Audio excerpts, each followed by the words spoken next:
अभी जैसे कई बार होता है कि मैं यार ये सब अच्छा कर रहा हूँ, मैंने कभी जीवन में किसी का कुछ बुरा नहीं किया, किसी के लिए कभी कुछ सोचा नहीं, मेरे साथ ऐसा क्यों होता है?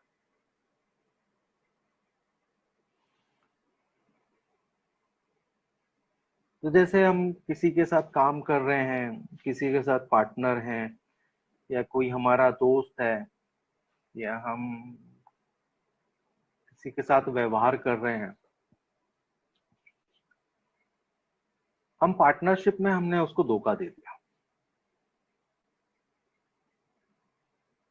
2-5 लाख रुपए, 10 लाख, करोड़, 10 करोड़, जो भी हमने उसको धोखा देना था हमने उसको धोखा दे दिया। और हम हमारे शारीरिक रूप से खुद को एक बहुत बड़ा अच्छा आदमी समझ के, शहंशाह समझ के हमने हमारा व्यापार बढ़ा लिया, हमने सब कुछ कर लिया। फिर वो सक्सेस हो नहीं हो वो तो मालिक जाने, पर हम लोग आगे बढ़े, आगे बढ़ गए। लेकिन हमने जिसको धोखा दिया उसके पीछे कितने लोग दुखी हुए उसके साथ, आप उसका कैलकुलेशन करना। उसकी पत्नी, उसके 2-3 बच्चे जो हैं वो, उसके माँ, उसका बाप, उसके परिवार के जो लोग हैं जो उसको देख के दुखी होते हैं, उसके जो नजदीक के हैं, जो उसके वेल विशर हैं वो, और उनके साथ काम करने वाले जो उनके ऑफिस के लोग हैं, उनके कंपनी में है, दुकान में है, जो 25-30 लोगों की हमने आत्मा को दुखाया।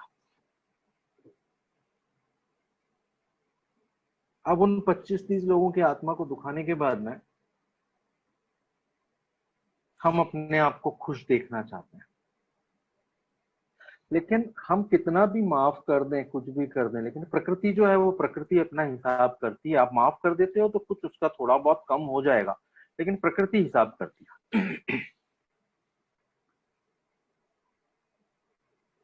उसने तो कैसे भी वापस अपना काम चालू करता है, इतने लोगों की दुआएं होती हैं, इतने लोगों का आशीर्वाद होता है, वो अपना काम वापस चालू कर लेता है, वापस सेट हो जाता है।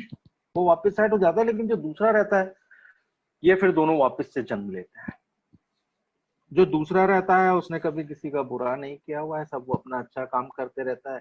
उसके साथ धोखा हुआ तो भी उसने बोला यार तेरे नसीब का था, तू ले गया, मालिक तेरे को सद्बुद्धि दी, तेरे को कृपा कर, जो कुछ था अच्छा बोला, तू खुश रह बस। तो इसमें खुश था ना, तो इसमें खुश रहे, तो खुश हो गया। वापिस आए तो अगले जन्म में जो इसने धोखा दिया था उसके साथ फिर धोखे होने चालू। फिर वो बोलता है यार मेरे साथ ऐसा क्यों होता है, मैं तो अच्छा ही करता हूं।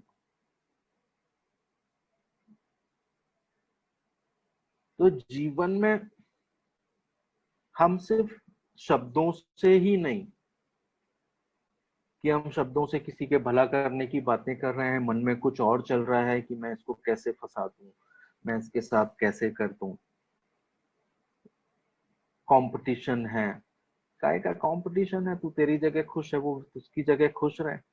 और तेरे पास कोई कंपटीशन करने भी आता है तो हाथ जोड़ बोले यार मेरे को कंपटीशन नहीं करना, मेरा काम ही है, मेरे को करने दे, तेरा कर, तेरे को जो करना।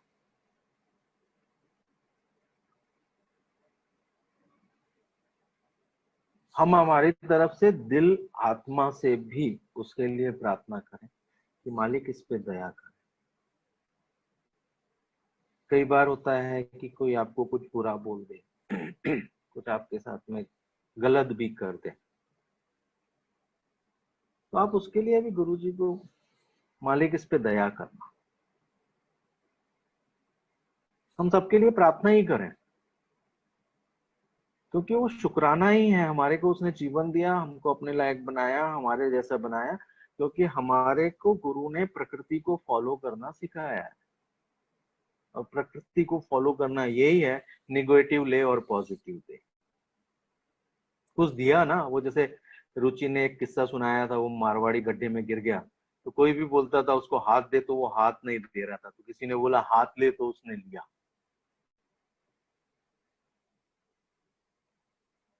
तो हम देने वाले बने और हम सबको अच्छा दें, और लेकिन हमारी उसमें अपेक्षा ना हो कि हम सबको अच्छा दे रहे हैं तो मेरे साथ भी अच्छा होगा। मेरे साथ तो अच्छा ही होगा और ये 100% होगा। लेकिन प्रैक्टिकली जब आप जीवन में चलते हो तो बहुत कुछ उतार चढ़ाव आते हैं जो हमको जीवन में बहुत कुछ सिखाते भी हैं। तो हम उस सब के लिए थैंक यू बोलते चले, आगे बढ़ते चले।